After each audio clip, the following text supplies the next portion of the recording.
they pulled out and sirens going like crazy, and the medic van was right in front of me. And I don't know what made me do it, but I stepped to the side, and there was like 3 feet between the wall and the van. And as I looked out this way to get a glimpse of him as he drove past, I went like that. I don't know why, but he did the same thing as he went by.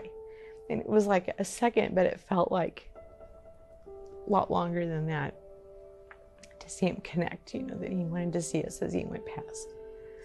Anyway, that was like 3 days, I think, before he passed away. He led his crew by example.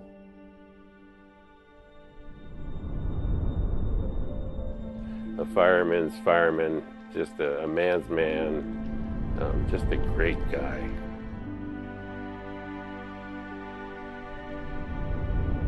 Tom was one of those, in my opinion, a rare individual. He's probably in the top 5% of captains.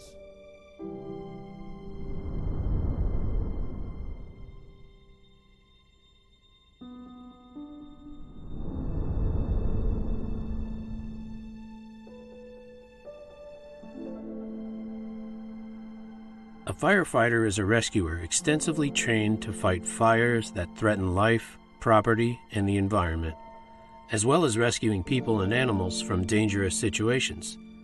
It is one of the most difficult and heroic professions in the world. It takes a very special kind of person to put their life on the line on a daily basis, in a profession where one misstep can lead to tragedy.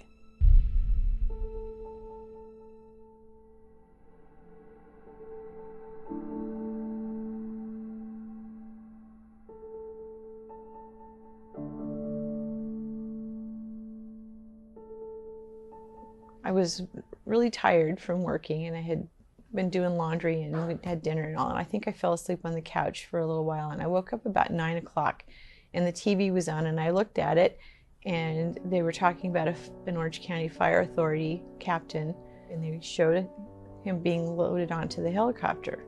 The chief came, and I think my mom and sister were standing there. It was the day before my sister's 18th birthday, which was just terrible timing. Something that has to follow her around for the rest of her life, you know. He left that morning, and I remember hearing him leave, and my mom would always joke that he would forget something, so he'd always have to come back in. And I remember standing in the bathroom and thinking that I needed to hug him and tell him that I love him. And it was like almost an overwhelming feeling. And I didn't. I told myself I was being silly. And then I would see him later. Born Thomas Oscar Wall on August 15, 1954 in Oceanside, California.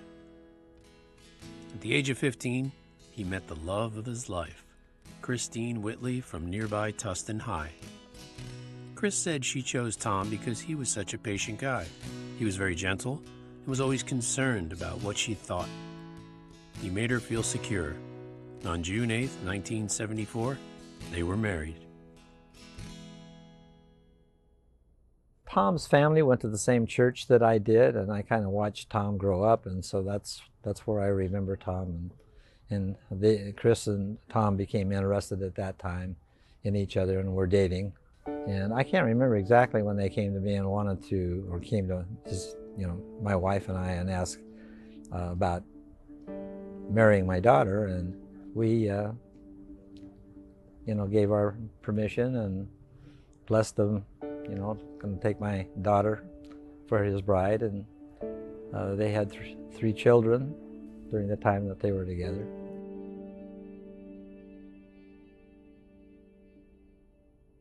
Firefighting is a risky career, requiring courage to face danger and trauma-stricken civilians. It requires quick thinking as well as physical and mental strength. The number one reason most firemen pursue such a career comes of a burning desire to help and serve others. The willingness to take that risk to save someone else on a daily basis is truly the nature of someone with a servant's heart. Tom Wall started his quest for a position in the fire service at the age of 21. After getting his fire science degree from Santa Ana College in 1974, Tom began working for the California Department of Forestry as a seasonal firefighter at Station 15 in the canyons of Orange County, where Chris would drive up to the station to visit him during his 120-hour work week. He was the only married man besides the captain. During these months, Chris became pregnant with their first son, Ian. He was a father, obviously. He was a firefighter. I think a lot of people would describe him as patient and stoic. He was a kind and gentle person. He was someone who looked the part of an individual who could, just command a presence in the room because of his size and because of the way he talked with people. But he wanted to be in the background. It was, I guess, those humble qualities that made people just gravitate toward him. He would comment when we'd see a fire on the news, and if there were firemen hurt, he would tell me, I would never send, as a captain, I would never send my crew into that building when it looked that way. They were more important than the building or someone else's property. I just remember how he talked to people. It wasn't so much that it was something that was, a signature thing that he did that I remember. The way he talked with people made them feel important, made them feel cared for, made them feel like that they were worthy. And with the number of people here that were in some ways hurt or broken or in needing of repair and of just,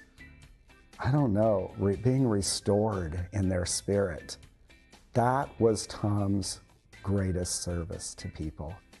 He made them feel like that they were something. And it was a beautiful thing. More than half of firefighters in the U.S. are married, and finding a balance between their long work hours and their time with their families is not an easy task. But being the child of a firefighter does have its benefits. I remember a few times he would drive the fire truck to our house.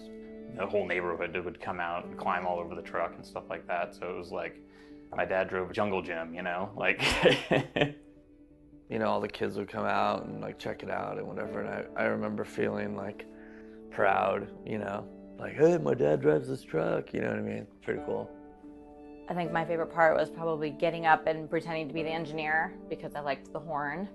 And so I would get up there and pretend I was driving. I just remember them being fun, a fun time, a happy time. We always liked trying on their uniform because it's always a lot heavier than you think it is. And when you're 5, it's you fall over in it, So I don't know, you're just always happy to see them because it's you get this time where they're away. And then when they come home, you're like, yay! You get really excited. A firefighter's job is one of the toughest and most hazardous occupations there is. However, curiously, thousands of brave men and women line up every year for the chance to feel what it's like to jump into an inferno with only their courage and training. So what kind of person does it take to be a firefighter? It's not a good profession to try to do when you're scared. You got to keep your wits about you.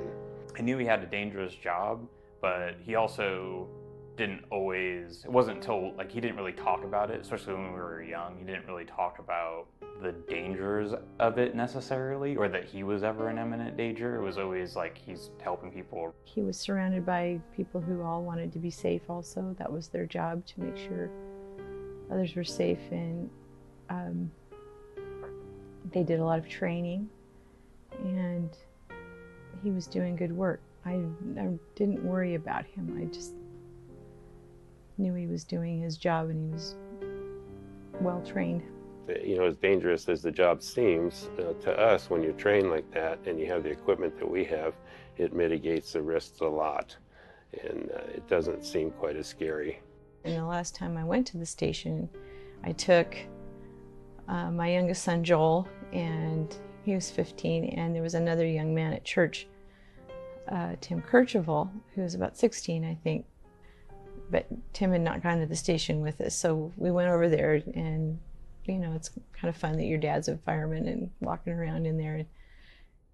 Yeah, I just remember it being fun, and like it was cool to like see my dad with other firefighters. We got to know some of them pretty well and kind of became like family friends. Kind of sum him up, he's probably in the top 5% of captains, maybe even a little higher. In 1980, Tom was promoted to engineer, serving at Stations 36 and 7, as well as the hazmat unit at Station 4. I was a new firefighter. I was trying to establish my career and what career path I wanted to take. I wanted to go to medic school. That's why I transferred in with Tom, and he helped me get through that process. Even when we were busy, we were running 30, 35 calls a day at the time, and he always helped me even when we made mistakes as a rookie. Tom never seemed to forget anything. You would come on the next morning and he'd have a whole list of things on how his shift went for you and problems that we may encounter the next day. And just trying to avert problems for everybody, which was really good. He didn't always work at the same station. He would like move around. It was cool to see the different firehouses. Orange County has one of the most rigorous and diverse training programs in the country. We're fortunate enough to work for one of the best departments in the country and in the world, probably. They got a call, and we were ready to leave anyway, but I had asked, the alarm and everything's going off, and so Tom's like, I gotta go, gives us a kiss goodbye, and I said, should we sneak out the front, or go? He said, just go through the station house, it'll be fine. And he went over to get into the captain's seat, and it was like, I think that's an interesting thing. This one piece will make 52 layers. Watch on mobile devices or the big screen. All for free. No subscription required.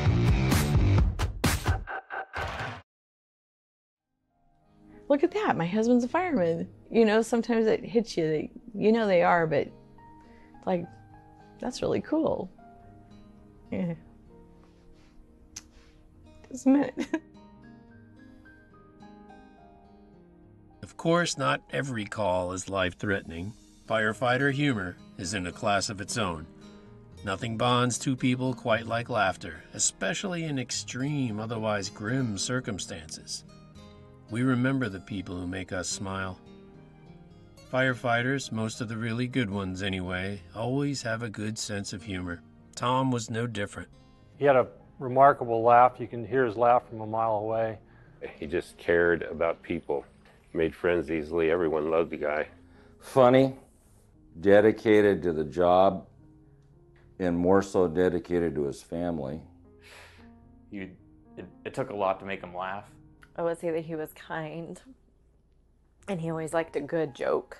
Had a very dry sense of humor, always whispered when he was telling a joke. You walk into the room, everybody turned around and start laughing. Hey, Tom, how you been?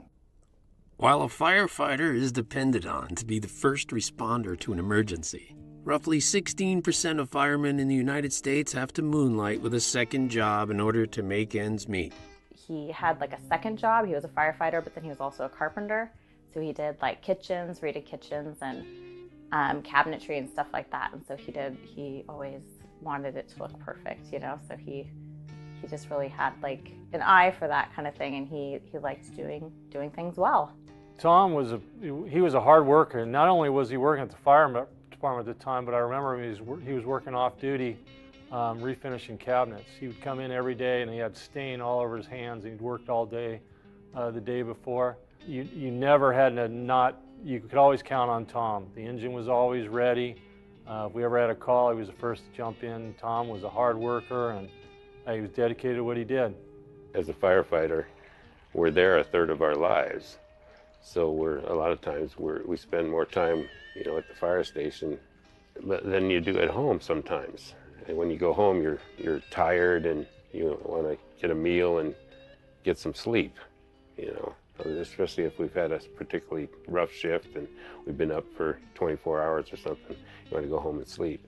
So he did work hazmat for a while, and I remember him coming home, and I think there was, I don't know if it was a bomb or it like looked like a bomb, but they had to like suit up and go in. I forget, I think it was like at UCI, and so I remember him saying that it was like very stressful because he only did that for like a little while.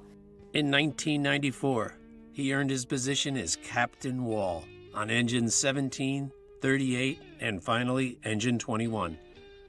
During Tom's ever-changing career as a firefighter, he achieved advancements and kept his skill levels up to date. Eventually, he became an instructor for Academy 17. He always seemed to shine when he was doing his job better than the other guys. Not trying to outdo everybody or any particular person, just giving everything he had to get it right. A lot of guys, being a fireman is a job. Wasn't a job for Tom. We're inside Kim's house, and then there's a neighbor ran over to Kim's and said that their backyard was on fire. We went out the front. Tom was in his shorts and t-shirt and flip-flops and saw the fire in the neighbor's backyard. Ran over, jumped over the fence. I went with him. We grabbed a couple of garden hoses, and he was directing me. I never put out fire before. I had no idea what I was doing, and he directed me to where to put the water, and we knocked down the fire. And by the time the fire department got there, the fire was out, and Tom was out there with the water hose, his flip-flops and shorts, putting out the fire. Most of the fires you have in a fire station, you get called out on, are not really big. They're handled usually by one engine. Not the major fires that you see on TV, although they happen all the time. They were at a brush fire. For whatever reason, my dad left his turncoat in the truck, in the fire engine. And I think they were just surveying stuff at the time. They were trying to figure out like where they were gonna park and actually start fighting this brush fire. The wind had changed really drastically, and the fire was then like getting blown against the side of this hill, but it was basically gonna start a burn behind the fire engine. And so they needed to move the truck like real quick. And it wasn't my dad, it was another firefighter had jumped into the cab and hit the air brake, but there was all this fire and wind nearby, and the air brakes like sucked up fire into the cab of the truck. Basically, there was a big fireball inside the cab. One of the reasons that firefighter didn't get really burned was because he reached over and just instinctually and grabbed my dad's turncoat and threw it over his head. That basically saved him. They've joked about it all the time, like at the firehouse and stuff like that, just ribbing each other like they do. He was very well versed in what he was doing. He'd been doing it a long time. No, he was doing what he loved, so I let him do it. And I wanted him to have peace of mind that I wasn't worrying about him.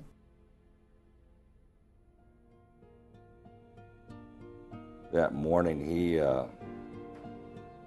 we got along so well that I would go to work extra early in the morning. I would show up at like 7, wait for him to get out of the shower, give him a coffee, sit down and just BS for a while, and then go over the events of what happened the day before. And we did the same thing that morning. Wind was howling, Santa Ana winds. I was getting ready to leave, and I felt kind of uneasy, and I just turned to him and says, "You probably ought to make sure the engine's ready to go out of county, because I think you're going to be gone by noon." And he was. I think they were dispatched about 11 in the morning to Riverside. I was on the engine company with Tom. It was Tom, myself, and a firefighter. And about, as I remember, about 10:30 or 11, sometime around there, we got on a strike team to go to Calamasa area for a brush fire. We got there and fought the fire. Eventually the fire got into some structures. And at one point, I wasn't really paying a whole lot of attention. I was watching the engine. The battalion chief we had at the time said, kind of keep an eye on Tom. He was over off to the side, and he said, he doesn't look real good. And at that point, some Riverside paramedics and also Orange County Fire Department paramedics went over and kind of were talking with him. Next time I looked, they had put some oxygen on Tom, and still didn't think too much about it. I went over and said, how do you feel? And he says, I feel okay. As time progressed, and I looked back again, and they were doing, the medics were doing CPR on Tom. On October 5th, 1998, Captain Thomas Wall died while battling the California Taylor wildfire in Riverside County. He was working on a roof, trying to save a home that had caught fire from burning embers. He had been fighting the fire for over 10 hours when he collapsed. My phone rang, and it was from a cousin in Arizona. I go, what's up? And Debbie says, well, we heard a fireman was killed from Orange County. And I said, what are you talking about? I didn't even know that they had gone. I was just home doing stuff around the house. So she told me, so I turned on the news and found out they had been dispatched to the Taylor fire in Riverside. And then they switched over with the live helicopter footage of a strike team of structure engines and a crew working a guy doing CPR on the ground. And then the phone rang again. It was my mom. She was crying. She says, thank God you're alive. And I go, what's going on? And she says, a fireman from Orange County. And I said, Orange County? She says, yeah, they said Tustin. Well, the department wasn't releasing the name. They weren't notifying anybody. So I immediately jumped in my car and drove back to the fire station. And the word was starting to come in that somebody had been killed. I worked that night, and 2 firefighters died. We heard on the radio. It's probably one of the saddest days I've ever experienced in the fire service. It was devastating for not only me, for everybody. Because you always think, I'll be okay. It's not going to be a big deal. Just go out, do the job, get it done, come back.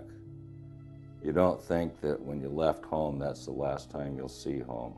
I remember hearing rumors that somebody on the fire in Riverside, one of our guys, had gone down. I was at an association meeting the day that the incident happened. He went on a strike team out in the Riverside area on a brush fire. And then some more information came in, and we heard that it was, one of our guys from our station, and then we heard it was Tom and that he had had a heart attack. And I was the lucky one to answer the door. When the chaplain came, they asked, there was the chief and the chaplain, and they asked for my mom. And so I went and got her. And then I immediately went into my little brother's room and got him and told him that he needed to come quick, that something happened to Dad. And so we waited in the hallway, and I just remember praying that he was alive. And I guess a part of me knew that he wasn't. About 9:30 or so, there was a knock on the door, and because we'd been working with the chief and various people with the fire department, with Tom's fireman having died, I don't know, Megan went to the door to look to see who it was, and she turned around and said, it's fireman. And Joel came out in the living room, and he's like, what? And Meg said, come over here with me. And I remember I walked past and I'm like, what? What's going on? What are you thinking? Anyway, they stayed. And Meg's told me that she said to him, wait. And he's like, wait for what? She goes, you'll know. I don't know, she just had this very distinctive gut feeling. And when I opened the door, it was the chief, and I went, well, hi, how are you? And he looked like, I'd slapped him or something. And I said, Tom's not here. And he said, we know. And it was the chaplain that I'd sat next to at Alan's funeral. And I was not putting it together at all. It just never occurred to me that something was wrong. And anyway, he said that Tom had had a heart attack. And I said, well, where is he? And he said he did not survive it. I couldn't absorb that. I must have made some sort of moan or something. I made a noise, and because Megan opened the door and she and Joel asked what was going on. And I told them that their dad had died, and it's just not something you ever think you're ever going to say out loud. As soon as my mom started crying, we opened the door and she told us. Just all of a sudden, like, all of our family was like at our house, like, pretty immediately. And a lot of people from the church that we were going to at the time. Just remember it being like this whirlwind, you know? I was at home. I remember getting a phone call from a number I didn't recognize. I was like, why? I couldn't understand why he would be calling me, because it never happened. Like, never got calls from other firefighters to me directly. He called me and was like, you know, this is, I work with your dad. And I was like, didn't believe him. And I think I hung up on him. I was like, this guy's like trying to, this is a scam phone call or whatever. Hung up. And he called me right back. So he like gave me all the information. I was like, okay, this guy's probably who he says he is. He's like, I need your address because I need to come pick you up. And I was like, okay. So he shows up, he comes inside. He's like, your dad's in the hospital. I need to take you to your house. Chuck told me this, the battalion chief. He said that he was really proud of Ian, how he reacted. In that when he said he needed to come with him, and he's like, well, who are you and why do I need to go with you? And he didn't want to be the one to tell him, or rather he just wanted to get him to us. And they brought him back to the house, and he was very grown up. He was like the man of the house, you know. At that point, he wanted to take care of us. He's a sweet man, my Ian. I was sitting out here the morning that he died. Had no clue about that being the end of the day.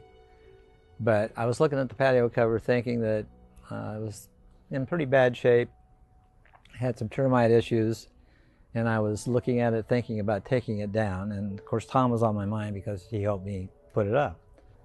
While I was sitting here looking off in that direction, I saw some smoke, which reminded me of Tom too, because of course he was a fireman. That evening I was at work and my son called me, Darren called me, and he didn't know how to tell me any other way. He just told me that Tom died. Tom is dead. I couldn't believe it. I remember sitting on the couch and the TV was on. The house is still packed and it's later at night now. I looked up at the television and the newscast is on, and it was right then is when picture of my dad's on and the news reporter is like talking about how he passed away, and I like lost it at that point. I don't even think I knew like what call he was on or what he was doing at work that day until after the fact. Joel was only 15.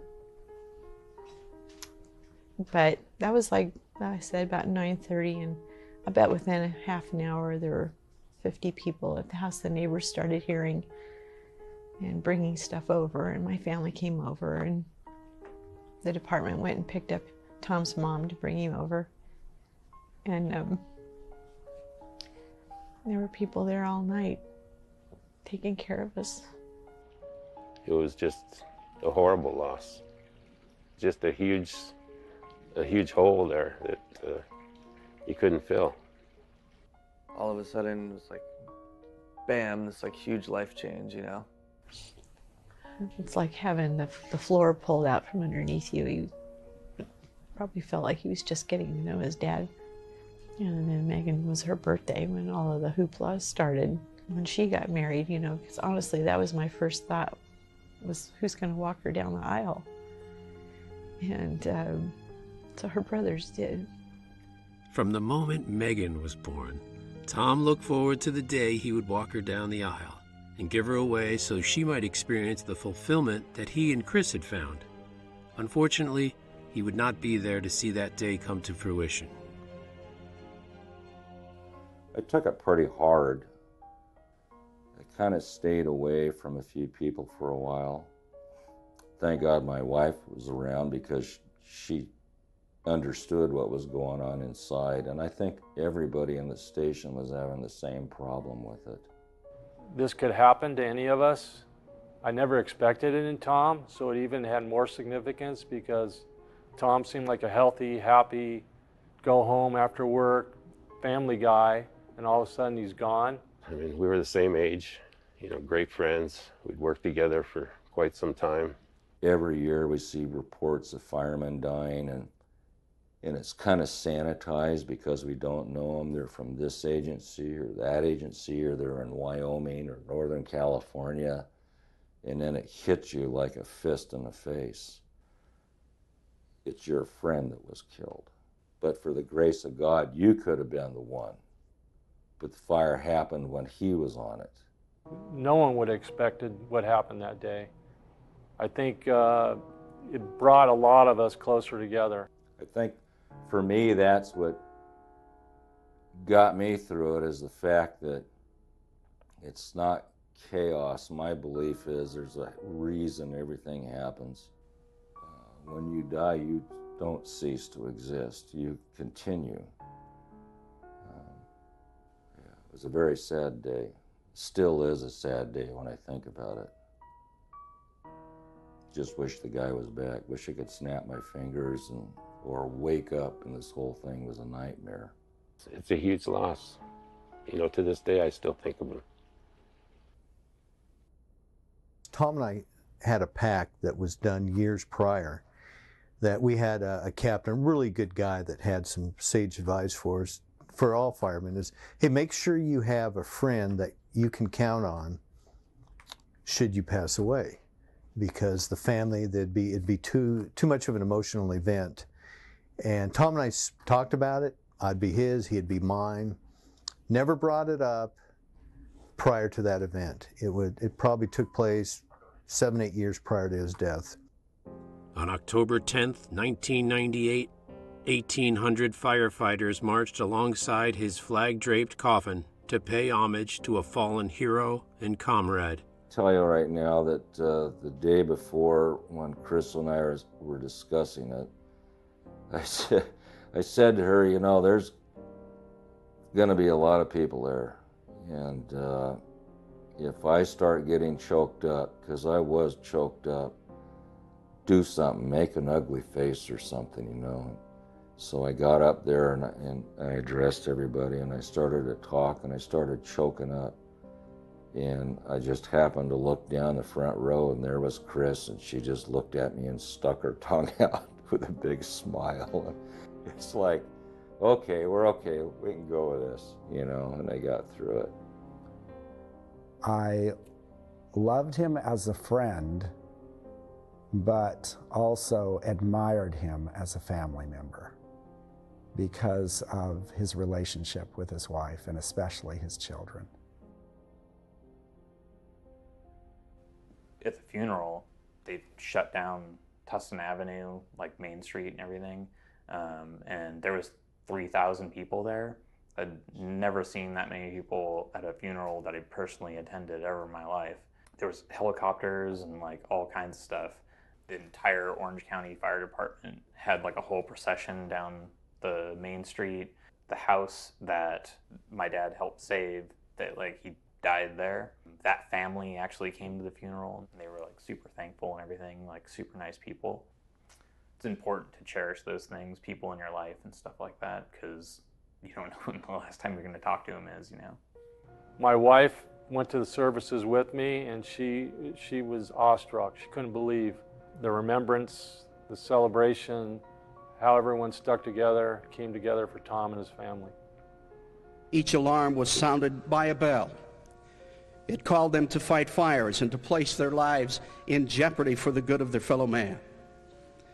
And when the fire was out and the alarm had been completed, it was the bell that signaled its end. This day we seek strong words and symbols that give us a better understanding of our feelings when we experience such a loss. And we use these symbols and words to reflect the devotion of our brother Tom for his duties. The sounding of a bell, A special signal of 3 rings, 3 times each, represented the end of their duties and that they were returning to quarters. And so now, on this day, Tom Wall has completed his tasks. His duties well done. He has given his best. And for our dear brother, his last alarm, he has gone home.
The OCPFA President Joe Kerr once said, "Anytime you see a firefighter sweating in the heat of battle, anytime you see a friend working to help another, anytime you see a virtuous act by someone who does not want the recognition, someone who does not hesitate to act, someone who will help out whenever there's a need, you see Tom.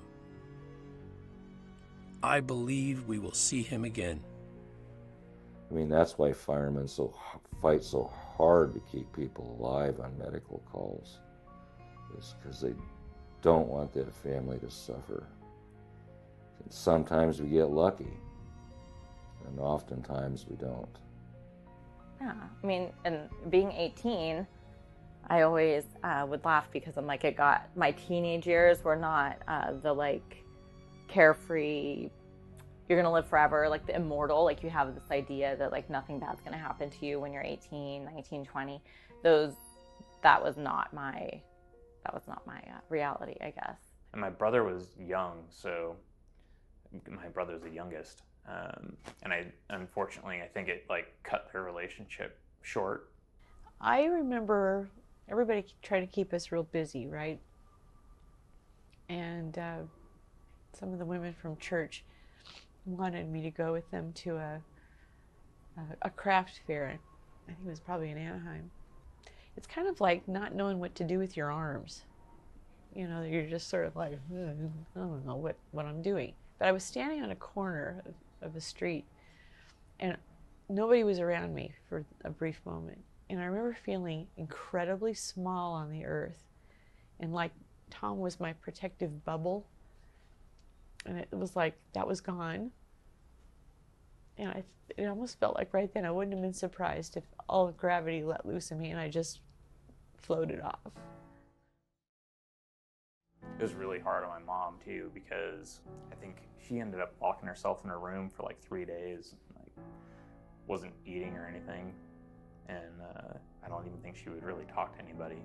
That was super rough, especially because my brother and sister were younger at the time, and I had never gone through this before, so I didn't know what to do. Just no playbook, right? It was a rough time, but we ended up pulling through okay, I think. Tom had a special connection with those he helped. He was a walking, breathing blessing to everyone. Anybody and everybody came before Tom. He was also a rock for fellow firefighters as he guided them through loss and pain, walking with them as a friend throughout personal triumphs and defeats. An ironic example of this commitment was when Tom's own firefighter, Alan Donnellan, had just passed away, and Tom became deeply involved as the family's liaison and friend. Tom was there absorbing as much of the pain as possible from Alan's widow, Kara. Chris thought of Tom as a very humble man who did not take praise and appreciation easily. He didn't understand all the attention surrounding himself at Alan's funeral. After all, he was just doing what came naturally. We had lost his fireman, Alan Donlin, about a month earlier. Alan was a rookie for me, and when he finished his probation, he had to leave. He had to go to be assigned to a station after he was done with his training. And I wanted to keep him, but I couldn't. I didn't have the positions for him. And Tom did, so Tom grabbed him, and he went to work for Tom, and he passed away in a hospital 17 days after surgery that went bad. We all took it hard. Tom took it really hard. You could see the tears in his eyes when we found out that morning that Alan had passed away. And then, fast speed, 30 days later, we lose Tom. And I said to the guys, I said, this firehouse has never lost anybody on a fire. And we need to remember these two guys. And this was built by the guys at the station. I believe our union helped financially and our benevolent association. It was built on duty by the guys at the station, but specifically Joe Garcia. He's since retired, but he does all the masonry stuff. And so he built the whole thing. It's got lights that we have a switch. We can turn the lights on at night. It actually really looks nice. He left a big impact on the department.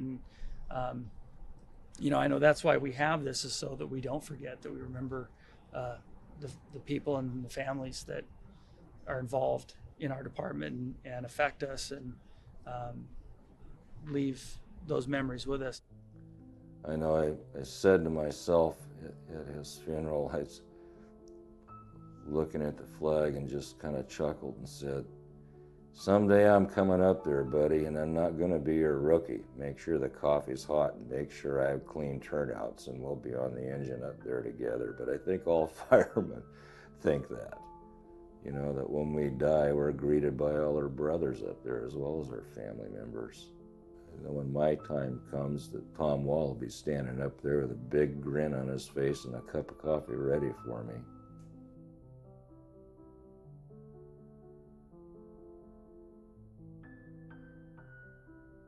The last conversation I had with him was on his birthday at my Aunt Kim's. And I remember him calling me. Well, my mom had called me and said, hey, come out for your dad's birthday, blah, blah, blah. And I was like, I got to do laundry and all this stuff around the house, and I got work tomorrow, and like driving all the way out to Riverside is like this huge thing. And I'll see you next week or whatever, right? And I didn't know it at the time, but that was going to be the last time I talked to my dad. And he called back and asked me to like come over or whatever, and I was super stubborn. He's like, oh, your mom will do your laundry for you and stuff, like come out or whatever. And it was one of those things where I'm like, no, I'm not gonna like let my parents take care of me anymore. I'm gonna do it on my own type of thing. Yeah, that was the last time I got to talk to him, was telling him I wasn't gonna show up to his birthday party, which sucks. But I remember things and smile, you know.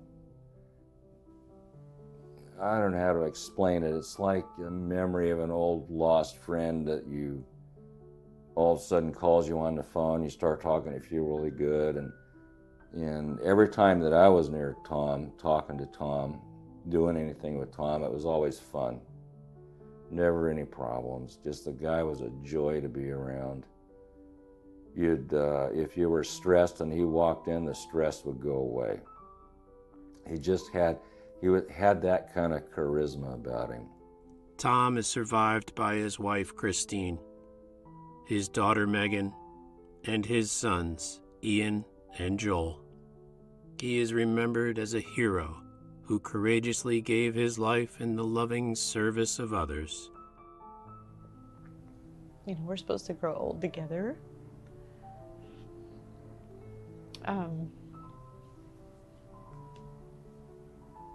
I visualized that part of our foundation under our house had been blown away. Because I was a fireman's wife, though, and he was gone so much, in a sort of an unreal way, it felt like he just was on an extended, assignment or something.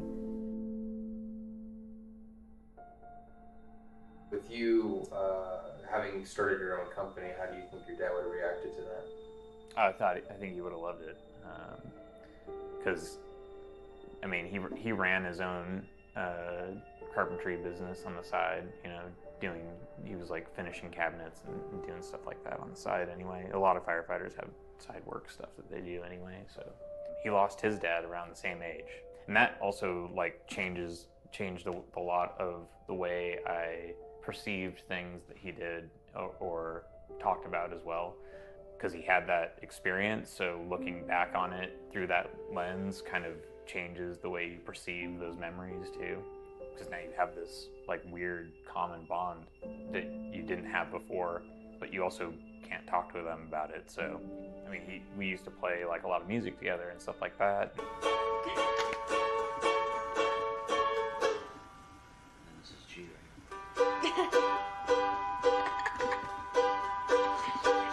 My dad started playing guitar when he was like 35, like around my age now. And he like loved playing songs about having a dad, growing up with your dad, or losing your father, or that type of stuff. And I played those songs with him, so it's kind of weird to think about that in hindsight. He wanted to be a grandpa and stuff, and I've got 2 kids, and I think he would be totally stoked. Joel would follow in his dad's footsteps, sharing his same passion and inspiration for music. I think about that, like he'd probably come over with his guitar and play with the kids, and play for them. My kids like to sing too, so I think they would have had a great time. I think he would have just like really enjoyed just hanging out with them, I mean, I think he would just say like, try to enjoy life as much as you can. Find the good moments and the fun moments and cling on to those, I guess. I would think Tom's message to any of us would be focused around his family. He was a strong family guy. He loved his family. I think Tom would probably tell me, when you get stressed, if you get down for some reason, just stop, take a big breath, look up, see the sun, and realize that tomorrow's coming. He'd probably say, dude, you've been eating pretty good, huh? We lost a lot when we lost Tom. He stands out more than a lot of the others friends that I've had. But he was going places. He was going to do good things for people. I do have this really weird memory when I was real little. I was like a baby. I was probably under 3 years old. I remember because we lived in the house that I was born in was in Santa Ana. We had horses on the property. Like, I have a memory of him carrying me and like watching a bull be born. For whatever reason, I have this memory of like him standing out by the pen and watching this baby horse be born. Weird memory. Tom knew how to listen to people. As I said before, he knew how to make people feel important. And he had that wide smile on his face whenever he saw you. As if he had been just waiting for you to come in that door. I really try to make people feel that way when I see them. I'm sure I fall short of Tom's excellence in that, but it's something I aspire to be like at all times. And so I have.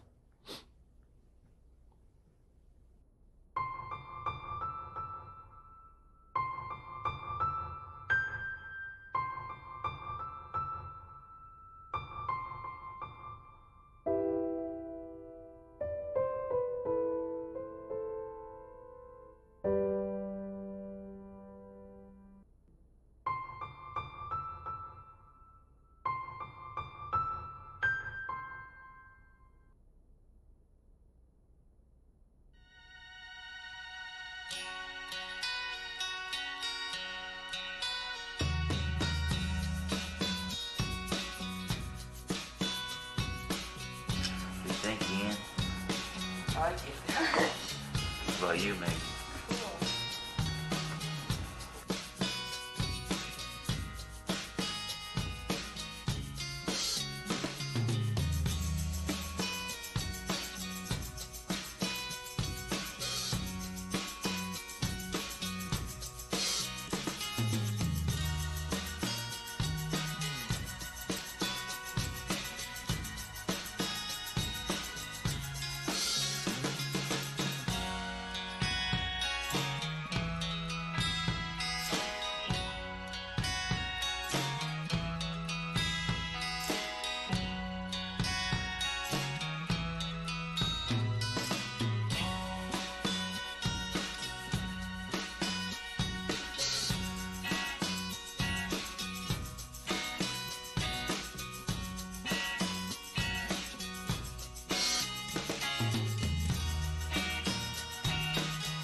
The camera moves and everybody moves to the...